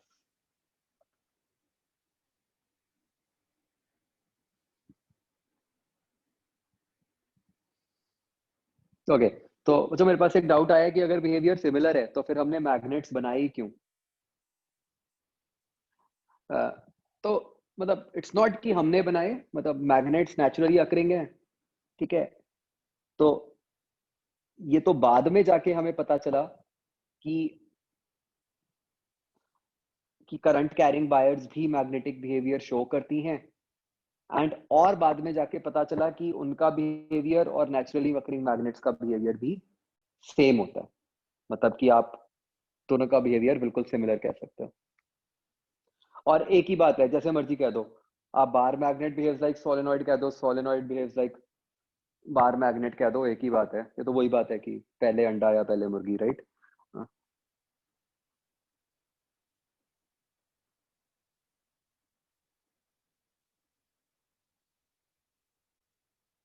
और हम मतलब दोनों तरीके के यूज करते हैं। कहीं पे हम ये बार मैग्नेट्स भी यूज करते हैं नेचुरल मटेरियल्स के, कई जगह पे हम सोलेनॉइड को भी यूज करते हैं। सोलेनॉइड वाले मेथड का क्या नुकसान है कि आपको हमेशा करंट चाहिए, है ना। बार मैग्नेट तो क्या है कि एक बार आपने मटेरियल ले लिया, उसके बाद तो आप उसको जहां मर्जी लेके जाओ, जेब में डाल के ले जाओ, कहीं भी ले जाओ, आपके पास मैग्नेट तो है ना हर जगह। तो मतलब दोनों के अपने फायदे अपने नुकसान है, तो बेस्ड अपॉन एप्लीकेशन हम दोनों को यूज करते हैं।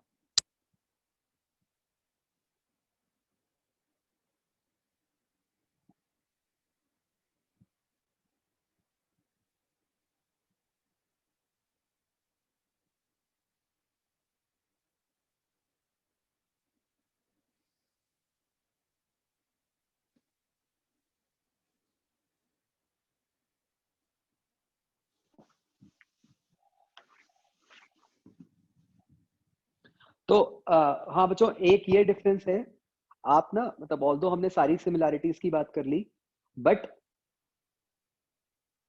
सी जो ये फॉर्मूला थे ना ऊपर जो हमने लिखे थे म्यू नॉट बाय 4πm/r³ वाले, वो सारे फॉर्मूलाज कब वैलिड है? जब आप बार मैग्नेट से बहुत दूर हो। ठीक है, याद करो उसमें हमारी असम्पशन क्या होती है कि r इज वेरी लार्ज, तभी वो रिजल्ट्स आते हैं।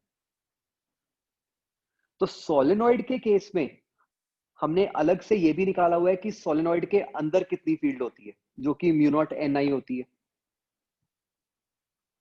तो आप म्यू नॉट ni को उस फॉर्मूला से कंपेयर नहीं कर सकते म्यू नॉट m/r³ वाले फॉर्मूला से, कि म्यू नॉट ni तो बिल्कुल मैग्नेट के बीच वाली फील्ड बता रहा है, और म्यू नॉट m/r³ वाला जो फॉर्मूला है वो उससे बहुत दूर वाली फील्ड बता रहा है।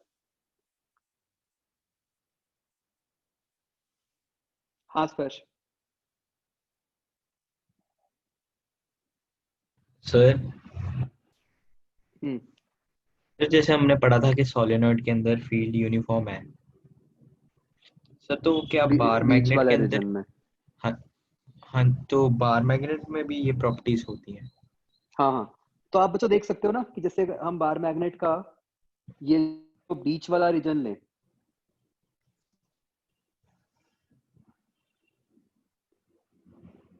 इतना रीजन, आप यहां देख सकते हो कि इस रीजन में नियरली सारी फील्ड लाइंस एक दूसरे के पैरेलल हैं, तो वहां यूनिफॉर्म हो जाएगा। जैसे जैसे आप थोड़ा सा साइड्स पे जाओगे, आप देख सकते हो कि फील्ड लाइंस थोड़ा सा बाहर की तरफ बेंड कर रही हैं, मतलब जो स्पेसिंग है वो इक्वल नहीं है फील्ड लाइंस के बीच में, तो यहाँ पे नॉन यूनिफॉर्म हो गई ना। तो प्रॉपर्टीज तो वही है सारी।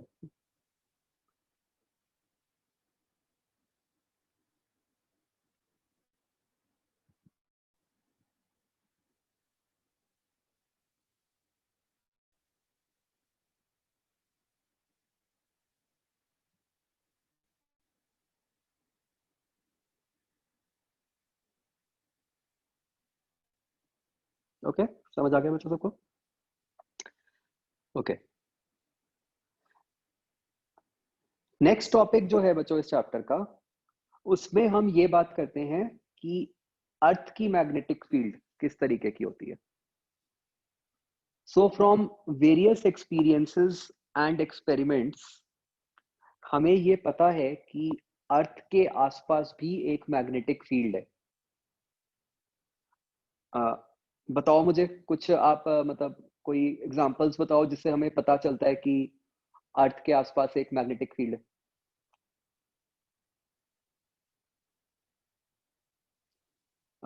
सबसे सिंपल एग्जांपल तो कंपास है।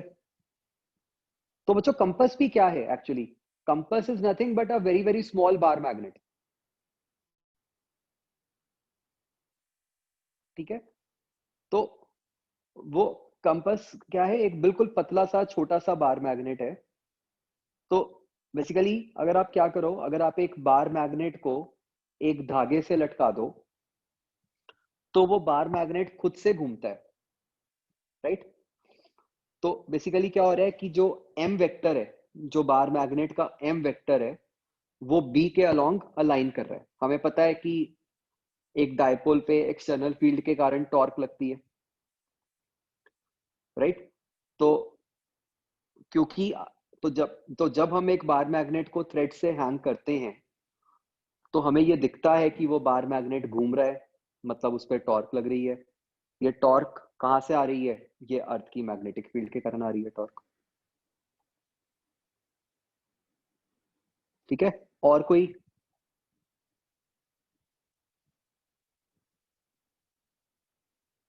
मोबाइल की कंपास तो वो तो इलेक्ट्रिक है, उसका इससे लिंक नहीं है। सर यस, सर वैसे वो मोबाइल की कंपास का वो मतलब मैकेनिज्म क्या होता है? कुछ सेंसर्स होते होंगे उसमें, मतलब उसका ये तो कंसेप्ट नहीं है, मतलब टॉर्क वाला। उसके मोबाइल के अंदर बहुत सारे सेंसर्स लगे होते हैं, उससे किसी से होता होगा भगवान। तो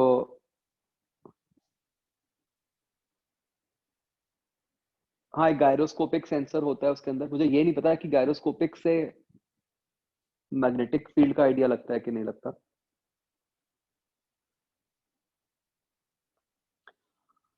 तो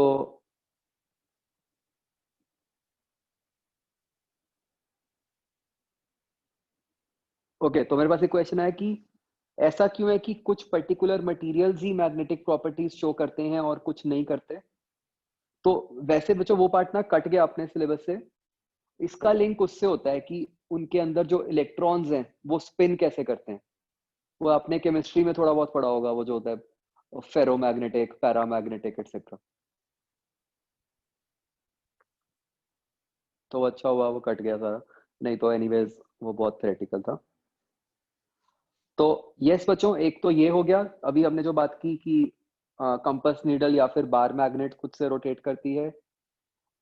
दूसरा बच्चों, एक जो एक्सपीरियंस है वो होता है, आपने शायद सुना होगा ऑरोरा बोरियालिस या नॉर्दर्न लाइट्स, है ना।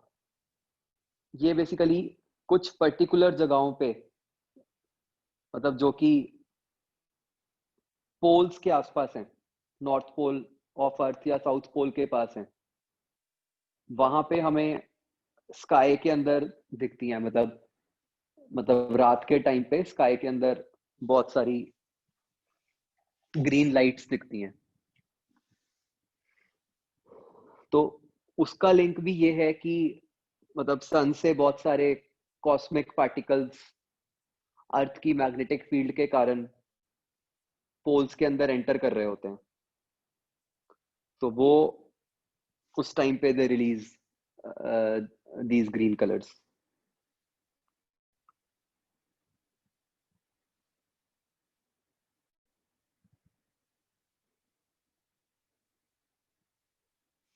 ठीक है, तो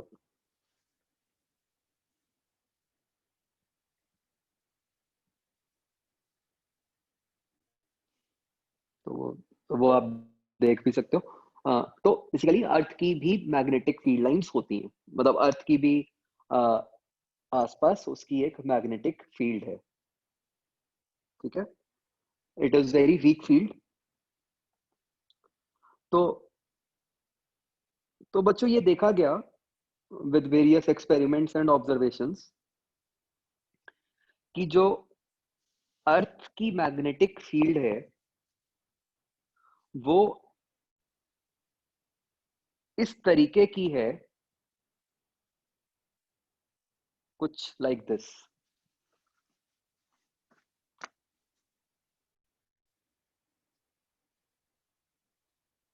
आप बच्चों हेडिंग दो।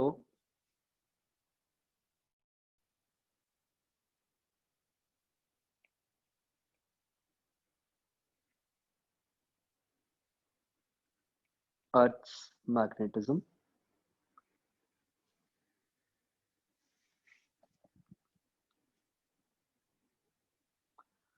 तो बच्चों ये बिहेवियर कुछ ऐसा है कि मतलब जो अर्थ के आसपास फील्ड लाइंस हैं वो इस तरीके की हैं कि हम ऐसा इमेजिन कर सकते हैं कि एज इफ कि अर्थ के अंदर एक बार मैग्नेट लगा हुआ है। ठीक है, एक बार बच्चों ध्यान से समझो जो मैं बोल रहा हूँ, फिर मैं बताऊंगा क्या ड्रॉ करना है। मैंने ये नहीं कहा कि अर्थ के अंदर बार मैग्नेट लगा हुआ है। मैंने ये कहा कि अर्थ की जो मैग्नेटिक फील्ड लाइंस हैं वो इस तरीके की हैं कि एज इफ अर्थ के अंदर एक बार मैग्नेट हो, मतलब जैसा यहाँ पे दिखाया हुआ है बच्चों बार मैग्नेट, अगर हम एक वैसा बार मैग्नेट इमेजिन कर लें तो इस बार मैग्नेट की जो फील्ड लाइंस बनेंगी वो बिल्कुल वैसी हैं जो एक्चुअली अर्थ की होती। मतलब ये एक तरीका है अर्थ की फील्ड लाइंस को समझने का कि हम ये कह देते हैं कि भाई मान लो कि अर्थ के सेंटर पे एक बार मैग्नेट रखा हुआ है, ऐसे टेढ़ा, जैसे इस फिगर में शो किया हुआ है। ठीक है, आप देख सकते हो फिगर में कि ऐसे नॉर्थ साउथ पोल्स दिखाए हुए हैं। This is not of magnet, earth के, जो हम नॉर्मली बोलते हैं। ठीक है, तो और जो बार मैग्नेट है वो ऐसे थोड़ा सा टेढ़ा है।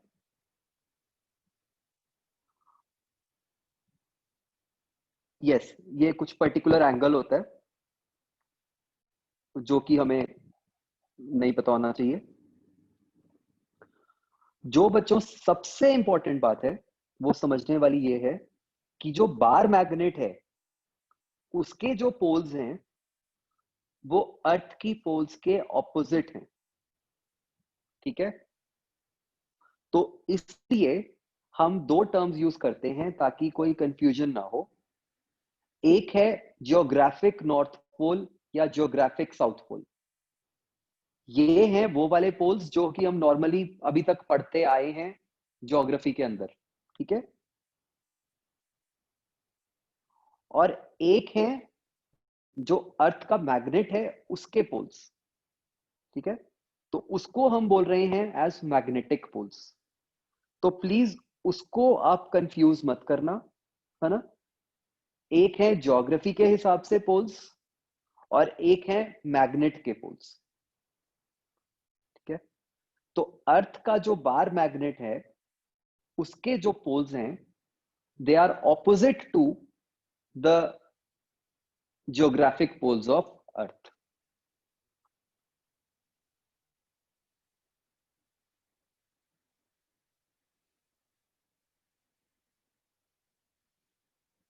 ठीक है, हाँ बच्चों, अब जो डाउट्स हैं वो बताओ मुझे, जो कुछ नहीं समझ आया।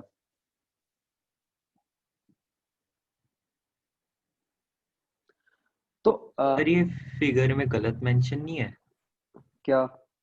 सर ये नॉर्थ के साथ नॉर्थ दिखाया हुआ है। हाँ,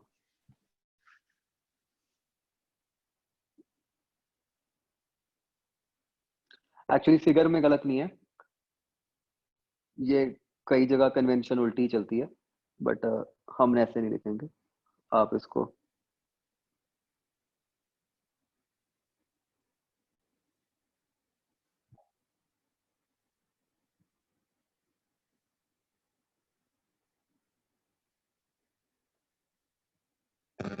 सर यस, सर हम ऐसा क्यों कहते हैं कि अर्थ की मैग्नेटिक फील्ड वीक हो रही है? उसका रीजन तो किसी को नहीं मिला अभी तक। बहुत सारी थ्योरीज हैं अर्थ की मैग्नेटिक फील्ड को लेके। ये भी चल रहा है कि वीक हो रही है, इनफैक्ट एक थ्योरी ये भी कह रही है कि जो पोल्स हैं वो रिवर्स कर जाएंगे इन सम टाइम।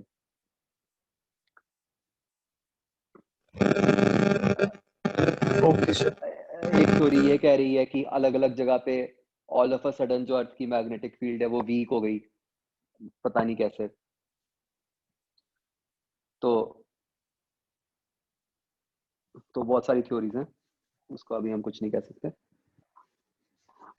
ये कैसे पता चला कि पोल्स ऑपोजिट हैं एक्सपेरिमेंटली? मतलब जो अर्थ की मैग्नेटिक फील्ड एक्चुअली है वो डिस्क्राइब तभी हो पाती है अगर आप पोल्स को ऑपोजिट मानते हो, अदरवाइज आप नहीं डिस्क्राइब कर पाते।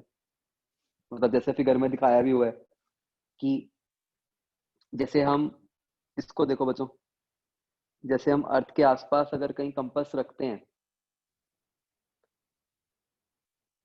ठीक है, तो हम ये कहते हैं ना कि वो कंपास नॉर्थ पोल की तरफ पॉइंट कर रही है। तो वो क्यों बना? एक्चुअली वो कंपास तो जो भी वहां पे फील्ड थी, वो कंपास ने तो उस फील्ड के अलोंग पॉइंट करना था, ऐसे। ठीक है, वो फील्ड थी तो towards the north pole of earth. और वो क्यों थी? बिकॉज वो नीचे से फील्ड लाइन निकल के ऊपर की तरफ जा रही थी। हम मैग्नेट के अंदर नहीं है।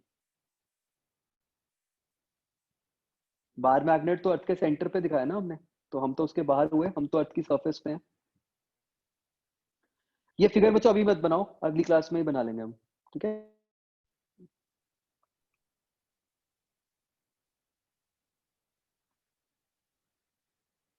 Simi sir, yes. ये सदर्न हेमिस्फीयर में ऐसी क्या खास बात थी जो ये नॉर्थ की तरह ही वो हुआ, मतलब ये प्लस एम से इंड्यूस हुआ? क्या कैसे हुआ फिर बोलो? जो सदर्न हेमिस्फीयर है उस वो प्लस एम की तरह इंड्यूस क्यों हुआ? नहीं नहीं, कुछ नहीं है, तो हमें कुछ नहीं पता। ये तो हमने अपनी तरफ से बनाया है ऐसा कि मतलब कि जो फील्ड लाइंस हैं वो तो हैं अर्थ की, तो वो फील्ड लाइंस डिस्क्राइब इस तरीके से हो रही हैं। अगर हम जो अर्थ का बार मैग्नेट अज्यूम करते हैं, वो इस तरह से करते हैं कि अर्थ का जो मैग्नेट का नॉर्थ पोल है वो उसके ज्योग्राफिक साउथ पोल के पास है। नहीं, पर ठीक है, असल में तो यही हो रहा होगा ना कि साउथ हेमिस्फीयर से जो जो ये है लाइंस है वो अ, निकलेंगी और नॉर्थ के अंदर जाके हाँ हाँ, वापस मतलब ज्योग्राफिक साउथ से निकल रही हैं और ज्योग्राफिक नॉर्थ में ज्योग्राफिक जा नॉर्थ रही में है। जा रही हैं। हाँ, तो ऐसा ही क्यों हो रहा है?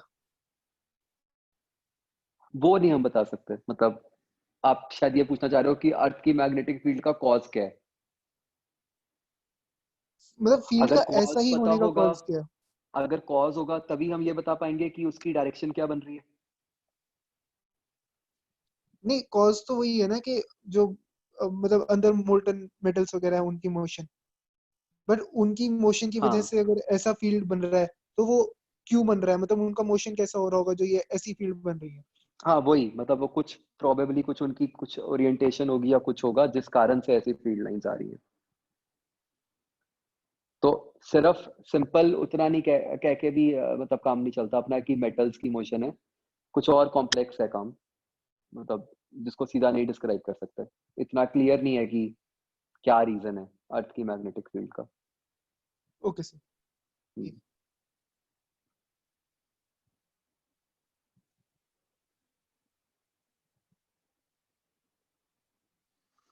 चलो ठीक है बच्चों, अगली क्लास में यहीं से करते हैं कंटिन्यू। मैं एक बार दोबारा समझा दूंगा आपको सारा कुछ ना, जो भी है। अभी थोड़ा सा बस इससे रिलेटेड टर्म्स लिखनी है हमें, वो नेक्स्ट क्लास में लिख लेंगे। उसके बाद चैप्टर खत्म हो जाएगा, मतलब 15-20 मिनट का है चैप्टर। आप बच्चों अगली क्लास तक एक्सरसाइज 2 कर लेना मैग्नेटिज्म की, वो मैं अगली क्लास में डिस्कस करूंगा। इसका भी जो पार्ट करना है वो मैं आपको अभी मैसेज कर दूंगा।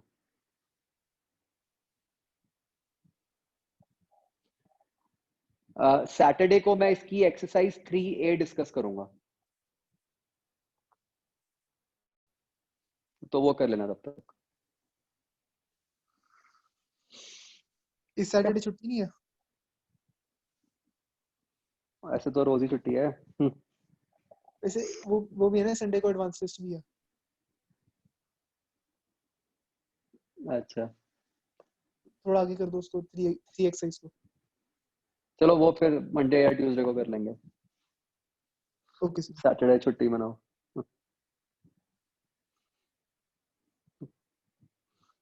चलो, ओके बच्चों, बाय।